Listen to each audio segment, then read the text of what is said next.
Salut les gars, je suis Anne-Laure Baratin et vous écoutez le podcast Genre de filles. Chaque semaine, je reçois une fille unique en son genre pour parler sans tabou de mission de vie, de galère, de déclic ou non, de féminin, de maternité ou pas, tout ça, tout ça. Par leur parcours, leur engagement et leur choix de vie, elles m'ont bluffé et j'ai à cœur de vous les faire découvrir. Je sais qu'elles vous inspireront. J'espère maintenant que leur parole vous permettra d'avancer, de choisir, de décider. Et maintenant, place à l'épisode du jour. Bonne écoute! Cet épisode a été rendu possible grâce à Baratin, etc. Baratin, etc., c'est l'agence de création éditoriale qui donne de la voix aux femmes. Alors aujourd'hui, au micro de Genre de Filles, je reçois Atina Marmora. Atina, c'est la fondatrice de Révèle. Et Révèle, c'est une association qui accompagne les jeunes femmes de quartiers défavorisés dans leur choix d'orientation professionnelle. Car quand on s'appelle Aminata et qu'on grandit dans le 93, il est plus facile de s'orienter vers un CAP vente ou petite enfance que vers le métier d'architecte ou de web designer.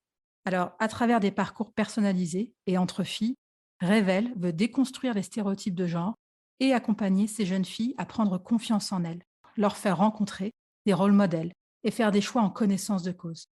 Le but d'Atina, et c'est ce qui m'a donné depuis longtemps l'envie de l'interroger, c'est, je la cite, faire que chaque jeune fille, quel que soit son milieu social, son environnement, puisse rêver librement et devenir la femme qu'elle a envie d'être. Bonjour Atina, je suis ravie de te recevoir au micro de Genre de Fille. Comment vas-tu?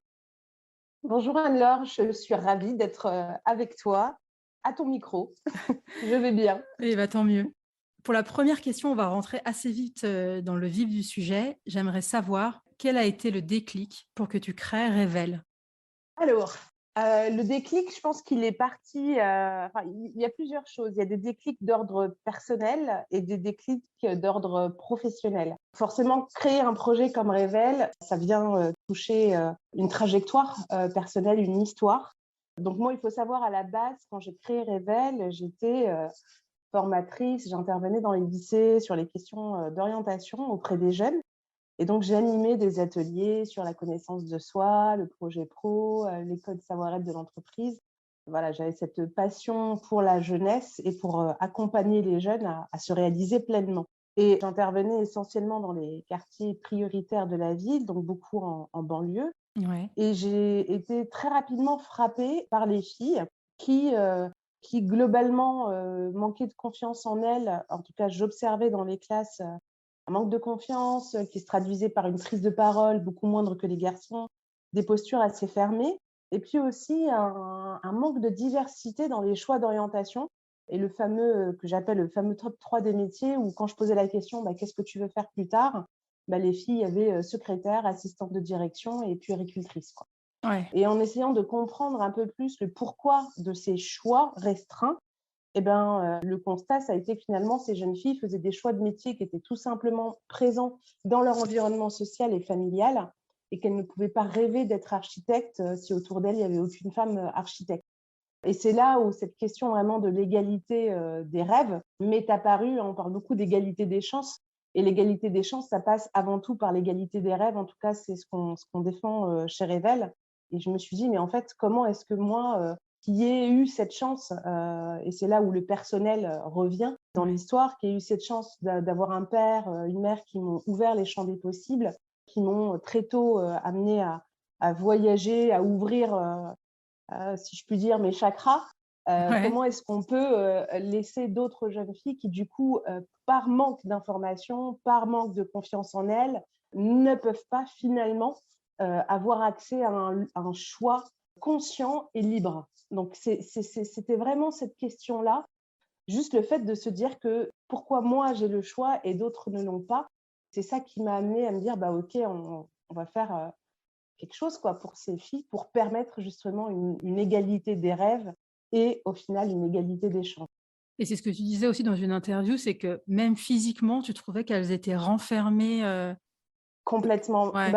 En fait, il y a la question du genre, hein, typiquement qui rentre, les stéréotypes de genre, en tout cas les freins qui sont à la fois internes aux jeunes filles, qui peuvent être liés à leur environnement, à l'éducation qu'elles ont pu avoir, au milieu scolaire, mais aussi, comment dire, aux freins internes qu'elles se posent elles-mêmes. Donc, je ne suis pas capable de, je ne peux pas faire ce métier parce que c'est pour les garçons.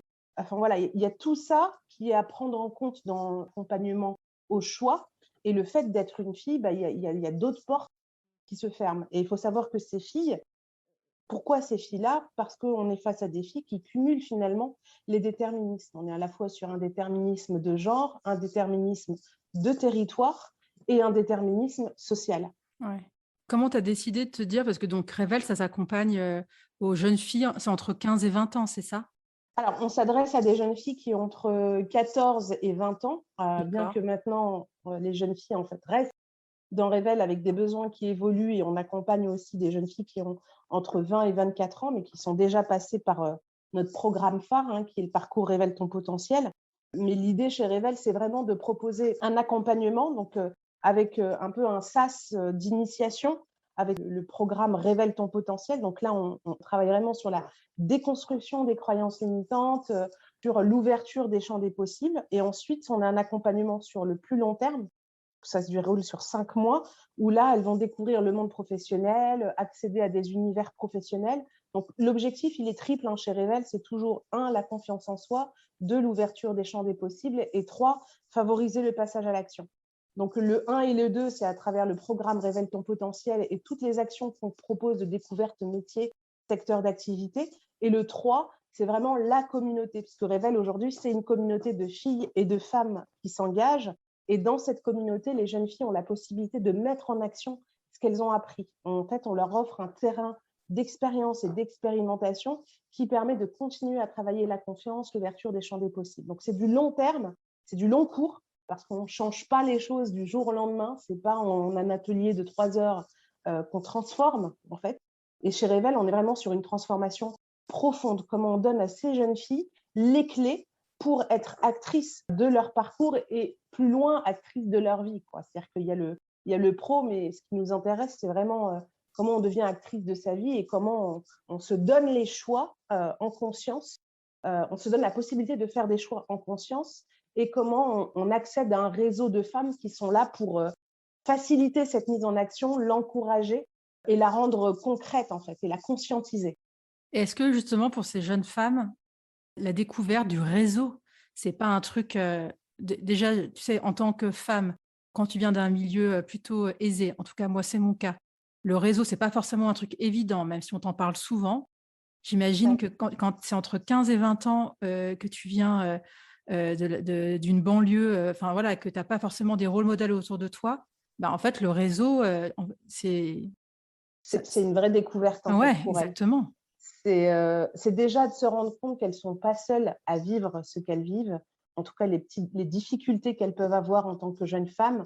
Et c'est ça aussi qui fait que le projet Révèle touche toutes les femmes, en fait, quel que soit leur milieu, parce qu'on a toutes eu 16 ans. On Mmh. sait très bien ce que c'est que d'être une adolescente avec un corps qui se transforme, une identité qui se construit et un environnement qui peut être plus ou moins favorable à son épanouissement. Et donc, les jeunes femmes, les jeunes filles de Révèle, quand elles rencontrent des femmes, donc nos rôles modèles, qui viennent parce qu'elles sont touchées au cœur par ce projet, elles se rendent compte de la diversité, de la richesse et qu'elles ne sont pas les seules à être passées par là. Et du coup, quand elles écoutent des histoires, des parcours de vie, elles se reconnaissent forcément, donc elles s'identifient. Et en même temps, elles se rendent compte qu'en fait, oser, juste demander de l'aide, c'est comme ça qu'on y arrive, en fait. Et c'est en allant vers l'extérieur. Mais pour ça, il faut une transformation intérieure. C'est vraiment là je dirais, tout le défi, en fait, et le challenge. C'est que pour changer le regard que portent les jeunes filles sur les autres, et donc de s'emparer de cette notion de réseau, il faut d'abord qu'elles aient pris conscience elles-mêmes de leur pouvoir, entre guillemets, qu'elles aient pris confiance en elles. Donc, c'est d'abord un changement intérieur et un changement de regard qu'elles portent sur elles-mêmes qui va leur permettre en fait ensuite d'actionner le changement de regard sur les autres et leur capacité à se mettre en action et à oser aller parler à une rôle modèle, à prendre son téléphone pour dire j'ai besoin d'un stage ou j'aurais besoin de telle information. Mais c'est vrai que ce pouvoir-là du réseau, elles le découvrent dans Révèle. Ce qui est génial, c'est que quand elles ont compris le truc, en fait, vous les mettez dans une salle avec des gens qu'elles ne connaissent pas, elles n'ont aucune difficulté à les demander un numéro Ah, de c'est téléphone. super. Et c'est ça qui est génial, mais parce qu'on a fait tout ce travail de construction de croyances limitantes derrière, en fait, et que surtout, elles ont changé le regard qu'elles ont sur elles-mêmes. Et si demain, vous faites la même chose sans faire ce travail de transformation, elles ne vont pas savoir s'emparer de ça, en fait. Elles ne vont pas comment dire, se rendre compte de cette richesse que c'est que d'aller vers l'autre. Parce qu'il s'agit de ça, hein. C'est aller vers l'autre et oser dire j'ai besoin d'aide, je ne comprends pas, je veux découvrir. Enfin voilà, il faut qu'il y ait l'envie, quoi. Ouais, et comment elles, je ne sais pas si affranchir, c'est le terme.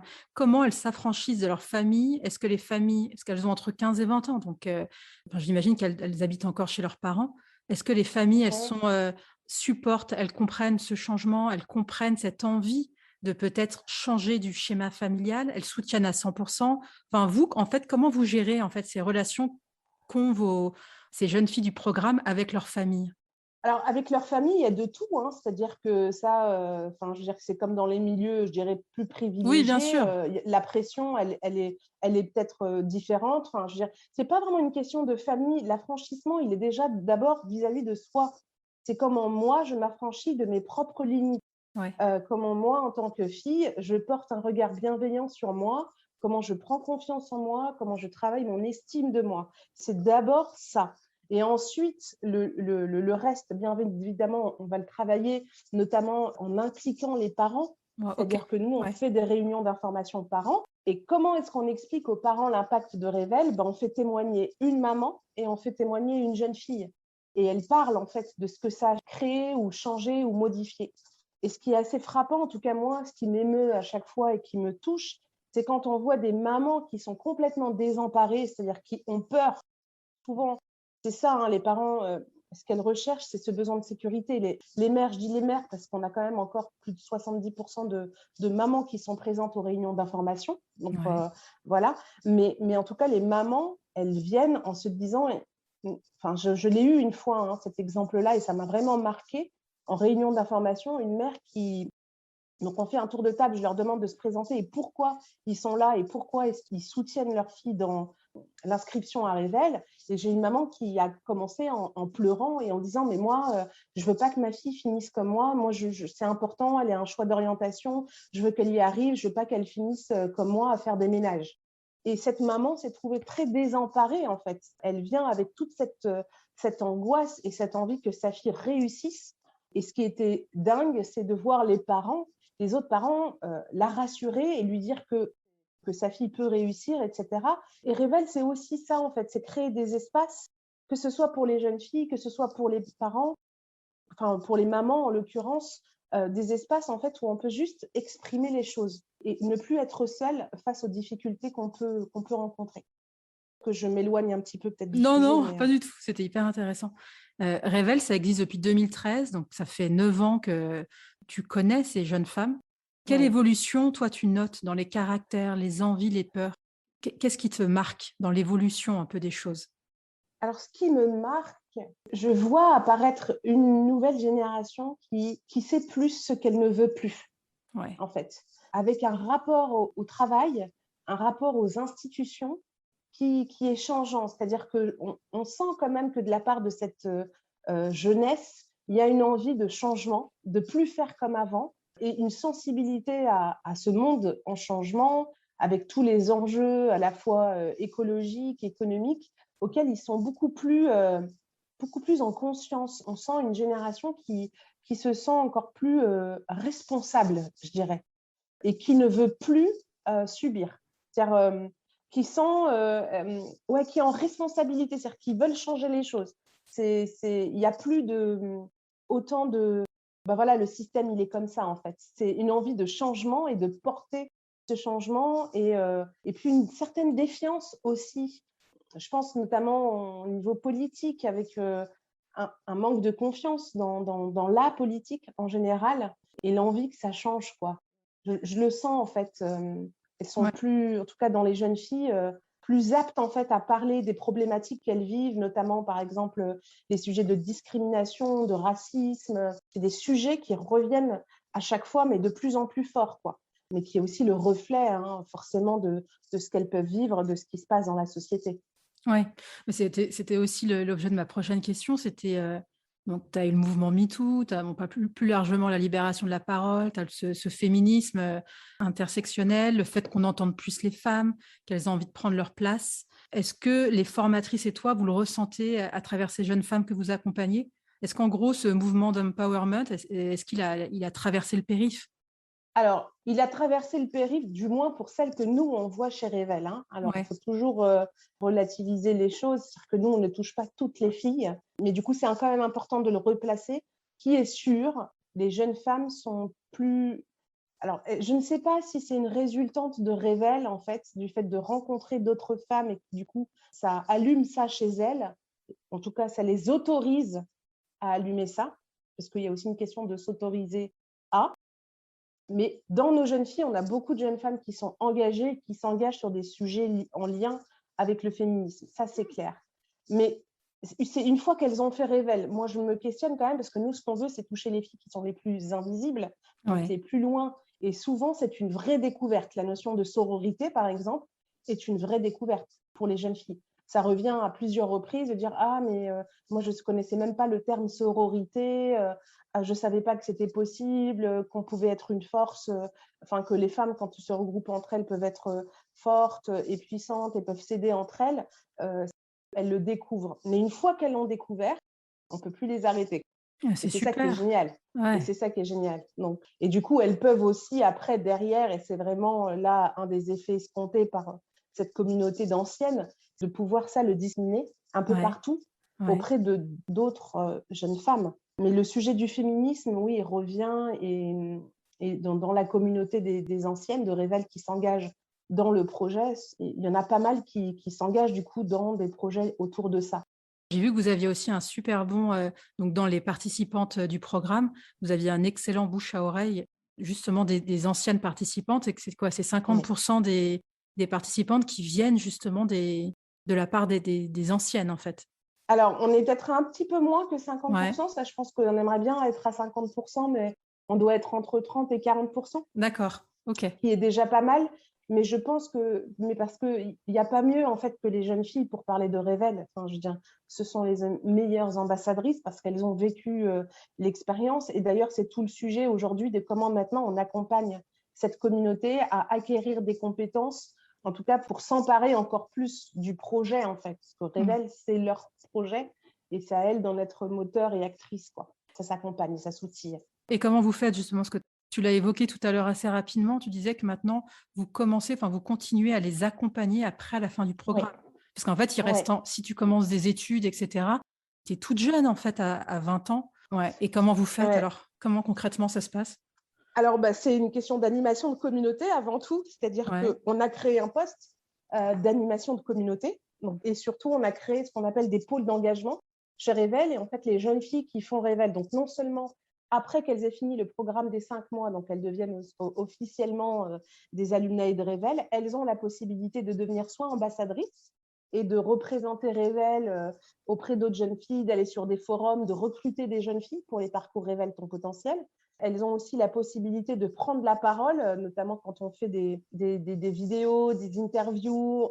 On essaye au max de donner des espaces où les jeunes filles prennent leur voix, enfin, en tout cas, prennent la parole pour parler d'elles, en fait. Et ça, on l'a bien vécu, notamment avec ONU Femmes France. Il y a eu tout un forum dans le cadre de, comment ça s'appelle, il y avait tout un événement autour de Empower? Génération Non, c'est pas Égalité. ça? Ouais, Non, c'était Génération Égalité, c'était d'accord. le grand forum qui a eu lieu depuis 2 ans, là, qui est porté par Delphine O. Et donc, les jeunes filles, on a créé, il y a des jeunes filles qui ont pu prendre la parole et s'exprimer sur des sujets qui leur sont chers. Donc, on essaye de créer finalement, de rendre ces jeunes filles visibles et qu'elles puissent porter leur voix dans des espaces, je dirais, politiques, là. Il s'agit de ça.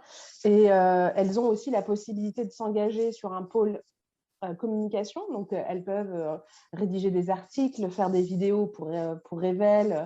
Elles peuvent aussi être chargées de logistique et venir aider les équipes en tant que bénévoles lorsqu'on accueille des nouvelles promotions. Donc, elles ont une place, en fait, dans le projet. Et ce qu'on veut, c'est qu'elles l'apprennent encore plus, mais ça se construit. Et l'idée, c'est comment est-ce qu'on les aide à monter en compétence. Il s'agit de ça. Par exemple, les accompagner à la prise de parole, à la posture, comment s'exprimer, comment bien porter le regard, ce genre de sujet Et on est en train de travailler justement cette année sur tout un référentiel de compétences, puisqu'il s'agit non seulement de leur transmettre des compétences, mais que ce soit conscientisé pour qu'elles puissent, elles, derrière, l'utiliser dans le cadre de leur projet pro et dire, bah voilà, j'ai développé telle et telle compétence, j'ai fait telle et telle expérience chez Revel, et qu'en gros, Revel soit un label presque qui peut être mis sur un CV et qui garantit une meilleure employabilité pour ces jeunes filles. Et aujourd'hui, c'est le cas. Hein, les jeunes filles mettent, quand elles sont bénévoles ou alumnae chez Revel, elles le mettent sur leur LinkedIn. Enfin, pour moi, c'est le summum la petite cerise sur le gâteau, quoi. C'est-à-dire que voilà, elles ont compris que Revel, c'était un espace où elles pouvaient apprendre des choses, les conscientiser et pouvoir ensuite les utiliser pour leur employabilité, puisqu'au final, ce qu'on veut, c'est qu'elles s'insèrent aussi bien sur le plan économique que sur le plan personnel. Ouais. Et j'ai vu aussi que récemment, vous aviez, enfin, ça fait peut-être un peu plus d'1 an, donc vous aviez déjà, vous étiez basé à Paris et maintenant vous êtes aussi installé à Lyon. C'est ça, on a ouvert une antenne à Lyon il y a 2 ans maintenant. Donc, on a une équipe avec 3 personnes et qui a lancé Revel sur le territoire. Donc, ça commence à bien prendre. Il me semble qu'il y a une centaine de jeunes filles à peu près qui ont été accompagnées. Je ne sais plus exactement les chiffres. Et l'idée, c'est vraiment de se dire, l'envie, c'est de se dire comment est-ce que quelque chose qui marche, parce que ça marche, Ouais. ça marche, il y a une transformation réelle, comment est-ce que ça c'est possible dans tous les territoires en France, quoi. Enfin, en tout cas, on y avance petit pas par petit pas, mais c'est un peu l'ambition aujourd'hui de Revel. C'est justement la question que j'allais te poser. Les ambitions pour Revel, enfin, quelles sont tes ambitions pour Revel? C'est d'aller dans toute la France? En tout cas, d'être présent dans au moins chacune des régions de France, ça c'est l'ambition long terme. Et encore une fois, l'ambition de Revel est à mettre en corrélation avec la communauté des alumni.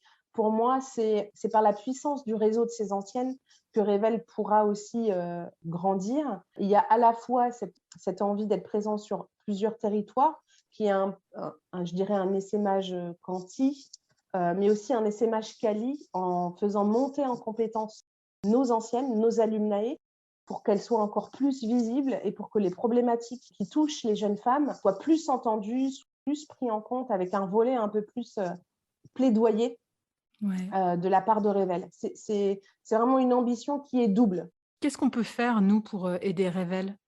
Il y a plusieurs leviers d'action.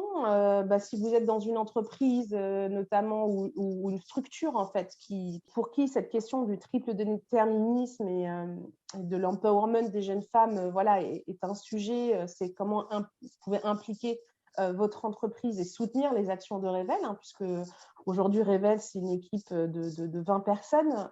Les jeunes filles, c'est gratuit pour elles, les actions. Ouais. Donc, notre modèle économique se base essentiellement sur les fonds publics. Donc, on a les acteurs des territoires, donc le conseil régional, via les contrats de ville, certains ministères, etc., qui financent nos actions, mais on a aussi les entreprises privées qui s'engagent à la fois d'un point de vue opérationnel, en ouvrant leurs portes, en accueillant des jeunes filles, en faisant intervenir des rôles modèles sur nos parcours, et qui financent aussi, du coup, ces actions. Donc, vous pouvez faire ça. Vous pouvez également faire découvrir un secteur d'activité qui serait inconnu des jeunes filles. Vous pouvez aussi être tout simplement, comme on en a, donatrice pour soutenir les actions de Revel et faire que demain, on ait plus de jeunes filles qui accèdent à ces programmes. C'est déjà pas mal. Ouais. Et quel a été le plus gros challenge que toi, tu as dû affronter depuis que tu as monté Revel? Qu'est-ce qui a été le plus dur? Il y en a plusieurs. La complexité, quand on a un projet comme ça, moi, quand j'ai lancé Revel, j'avais un petit comité de pilotage qui m'accompagnait dans ce truc-là, mais moi, au départ, c'est une fille de terrain, quoi. C'est-à-dire que Ouais. moi, j'allais recruter les filles, c'est moi qui animais les sessions avec une ou deux coachs bénévoles, c'est moi qui gérais tout. Et aujourd'hui, je suis devenue une dirigeante d'association avec une équipe de 20 salariés, donc avec un rôle qui change. Et comme tout projet qui change d'échelle, en fait, parce qu'on est vraiment là-dedans, c'est comment est-ce qu'on accompagne au mieux les équipes dans ce changement d'échelle, comment est-ce qu'on structure nos process. Voilà, c'est tous ces enjeux-là qui sont liés à la réalité d'une organisation qui grandit, qu'elle soit publique, privée ou associative. C'est les mêmes problématiques. Comment on fait pour que tout se suive, en fait, et comment on garantit, en fait, la qualité, parce que je pense que c'est C'est aussi ce qui fait le succès de Révèle, c'est ce professionnalisme et cette qualité pédagogique qui est vraiment transverse, parce qu'on est face à des publics majoritairement mineurs, on ne peut pas dire n'importe quoi, faire n'importe quoi, on a une grosse responsabilité. Et du coup, on a une communauté de coachs, elles sont à peu près une cinquantaine aujourd'hui, qui sont vraiment un facteur clé de succès. Cette communauté, c'est une richesse puisqu'elles connaissent notre public et puis maintenant, elles ont pour la plupart plusieurs parcours Révèle. Elles ont fait plusieurs parcours Révèle, donc une connaissance du public, de la méthode, et elles nous accompagnent en fait aussi à garantir cette qualité. Donc, je pense que l'un des défis, c'est comment, dans une structure qui grandit et qui va être sur plusieurs territoires, cette qualité-là est toujours au rendez-vous et qu'est-ce qu'on va mettre en place pour pouvoir contrôler ça, en fait. Et oui, excuse-moi. Et malgré enfin, je ne sais pas si on peut dire malgré, mais donc avec ces fonctions dirigeantes, tu arrives encore à rencontrer et à discuter avec les participantes? Ah oui, oui, moi, Ouais. je peux pas sinon, en fait. C'est ce qui fait que j'aime être là pendant les parcours. Alors, j'y suis plus tous les jours comme avant. Et puis, il faut laisser la place aux autres aussi. Je suis quelqu'un, je sais que je suis un peu dans le contrôle, donc vaut mieux, des fois, c'est mieux pour les autres que je sois pas là, parce Ouais, que je veux tout de suite voir le truc qui, ouais, mais et je sais que c'est… c'est bien de le reconnaître. Ah oui, oui, oui. Ça, c'est… Donc, des fois, je me tais. Ouais, J'apprends à me taire et puis à laisser les autres faire leur expérience. Mais c'est vrai que oui, bien sûr, moi, ce public, je l'aime profondément. C'est-à-dire qu'il me touche, en fait, et je me reconnais. Voilà, il y a quelque chose de plus fort que moi. Donc oui, j'ai besoin de voir les filles, je les vois. Et ça ne changera pas, en fait.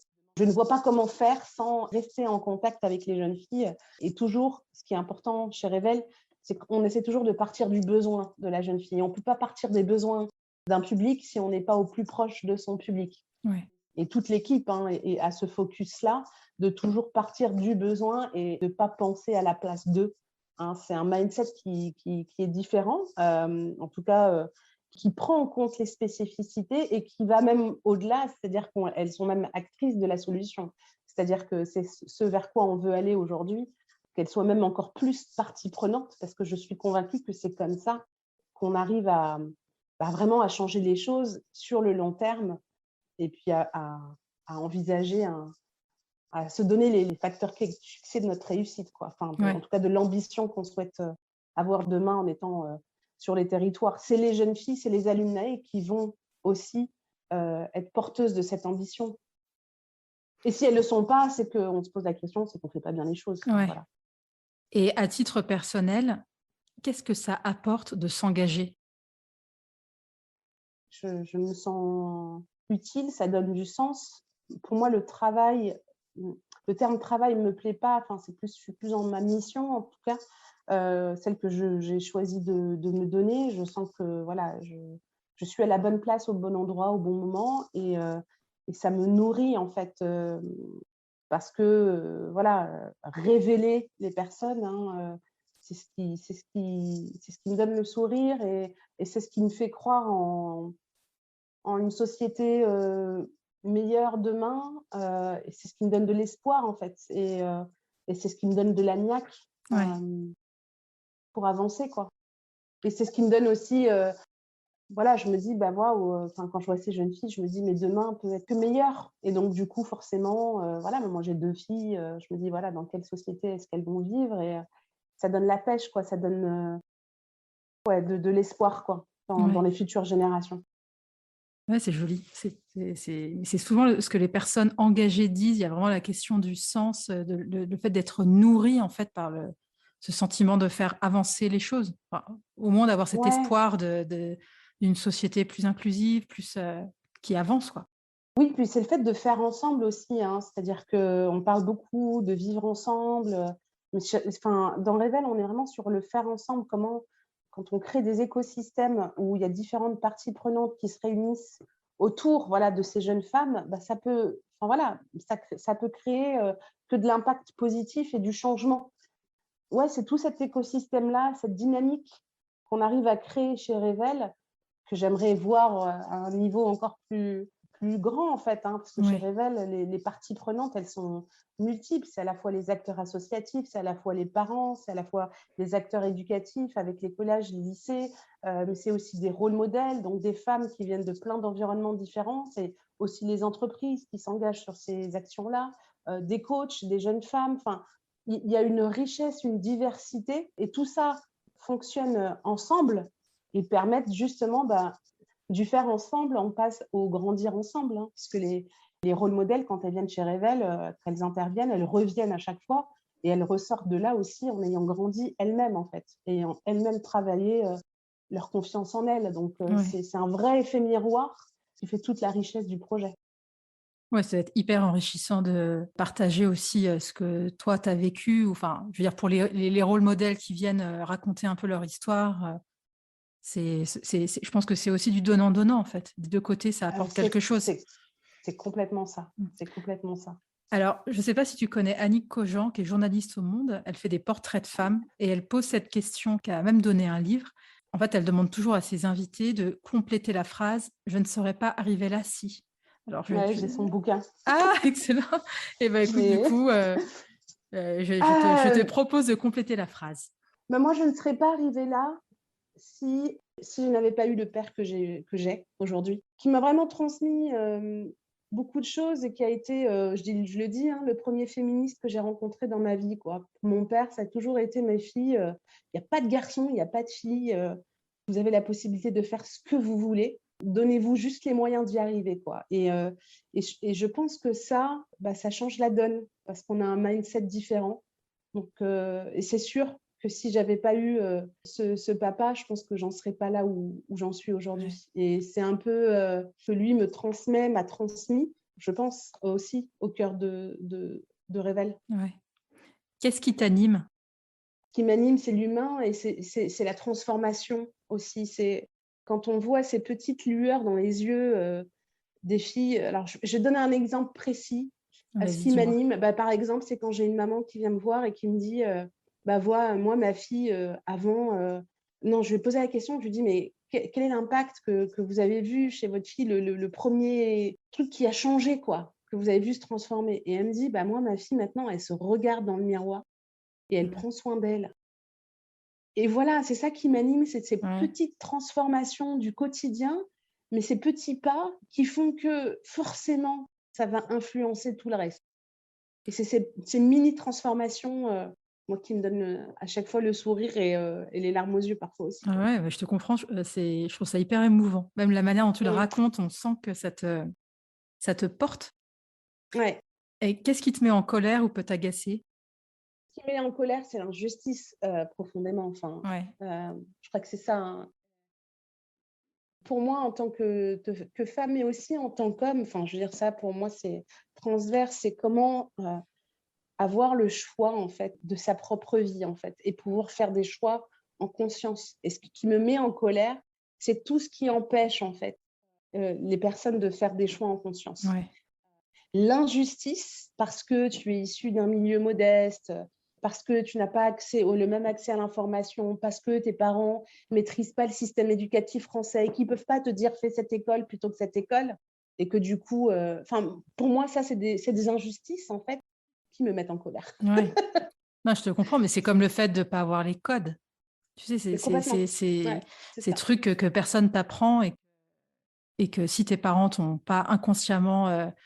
Bon, bref, ça ferait un autre sujet, mais ça aussi, je trouve que c'est hyper intéressant. C'est des trucs, si tu n'as pas eu Oui, d'exemple, si on t'a pas montré comment se comporter ou ce qu'on attendait de toi, maintenant, ça se fait moins lors des entretiens et tout, mais il y a des trucs, en fait, ça prend nulle part. Enfin, ça s'apprend si quelqu'un te le dit cash et te dit, en fait, il faut parler comme ça, il faut se comporter comme ça. Enfin, ce qu'on attend de toi, si tu veux avoir ce truc, c'est ça.